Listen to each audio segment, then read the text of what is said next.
Hello hi friends, welcome to my YouTube channel. చూడండి friends, ఇది అగ్గున వరకు ఎదురుగా తోట, టమాటా తోటలో చూడండి. ఈ ఎండాకాలం ఆకులు కూడా ఎట్ట ఎండిపోయినాయి, చెట్లు కూడా ఎట్ట పూర్తి చనిపోయినాయి. చనిపోలేదు, ఇంచుమించు బతికే ఉన్నాయి. ఆకంతా ఎండిపోయింది. టమాటాలు ఒకటేనే కాదు, పచ్చిమిరకాయలు, ఇది రేగ్గాయలు చెట్టు చూడండి.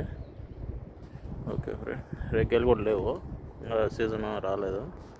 టమాటాలు మాత్రం బాగానే ఉన్నాయి. Okay friends, please like, subscribe my channel. Okay bye friends. ఎండాకాలం వచ్చేసింది, అల్లాడిపోతున్నాం. అంతా ఇంత కాదు, ఈ ఎండాకాలం ఈ 10 నెలల్లో అన్నీ బొచ్చు కూడా పోయింది. ఇంటికలు మొత్తం ఒకప్పుడు షారుఖాన్ లాగా ఉన్నాను, ఇప్పుడు పూర్తిగా పోయి షారుఖాన్ కాదు కదా, వాళ్ళ తాతను కూడా